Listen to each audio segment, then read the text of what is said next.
Ya, pemerintah terus memastikan proyek-proyek hilirisasi memberikan dampak bagi penciptaan lapangan kerja serta pemerataan pertumbuhan ekonomi di seluruh wilayah Indonesia.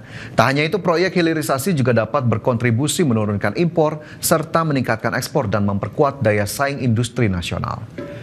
Menteri Investasi dan Hilirisasi yang juga CEO Danantara, Rosan Roslani mengaku pihaknya bersama kementerian terkait telah menginventarisasi sejumlah proyek hilirisasi di sektor mineral, batubara, aquaculture, pertanian hingga perkebunan. Menurut Rosan, hilirisasi tidak berhenti pada tahap awal, melainkan menjadi pintu masuk bagi proses industrialisasi yang lebih luas. Tidak hanya berorientasi ekonomi makro, proyek-proyek hilirisasi juga diarahkan untuk melibatkan para petani tambak, petani perkebunan hingga masyarakat sekitar agar kesejahteraan mereka turut meningkat. Lihat yang mempunyai dampak tentunya tidak hanya dari segi ekonomi, tapi itu yang disampaikan penerapan pekerjaan, penurunan impor dan juga bisa meningkatkan ekspor.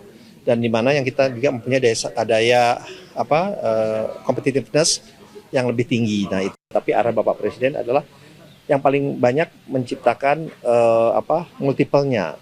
Sehingga ini bisa menjadi industrialisasi karena hilirisasi ini adalah bagian dari ujungnya industrialisasi ini. Nah, industrialisasinya itu juga kita bisa lihat mana yang kita prioritaskan, dan kalau bisa ini juga melibatkan para petani, baik itu petani tambak maupun petani dari sektor perkebunan itu sendiri. Sementara itu, pemirsa, Menteri Energi dan Sumber Daya Mineral Bahlil Lahadalia menegaskan bahwa pemerintah menindaklanjuti 21 proyek hilirisasi prioritas. Di mana hal ini sebagai bagian dari implementasi keputusan Presiden mengenai implementasi 21 proyek hilirisasi prioritas. Sesuai dengan arahan Presiden Prabowo agar proyek-proyek hilirisasi tersebut mengutamakan serapan tenaga kerja, mengkombinasikan teknologi dengan padat karya, serta memprioritaskan industri substitusi impor. Selain itu, menurut Bahlil, Presiden Prabowo juga menekankan pentingnya penyebaran investasi hilirisasi secara merata di seluruh wilayah Indonesia, bukan hanya terpusat di satu pulau saja. Hal tersebut penting agar terjadi penyebaran ekonomi di seluruh Indonesia. Siapkan di situ Bapak Presiden mengarahkan untuk memperhatikan jumlah tenaga kerja.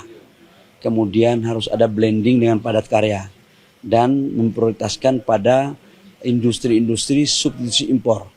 Di samping itu juga Bapak Presiden mengarahkan kepada kita agar implementasinya harus betul-betul profesional dan mempunyai nilai ekonomi yang tinggi.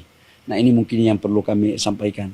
Dan kami tadi sudah juga disampaikan Bapak Presiden menyampaikan kepada kami agar investasi hilirisasi itu tidak boleh hanya fokus satu pulau, tapi penyebaran juga di Sumatera, di Kalimantan, di Sulawesi, di Maluku, di Papua, di Jawa. Jadi supaya penyebaran ekonominya itu terjadi dan ini adalah bagian daripada instrumen untuk pertumbuhan ekonomi.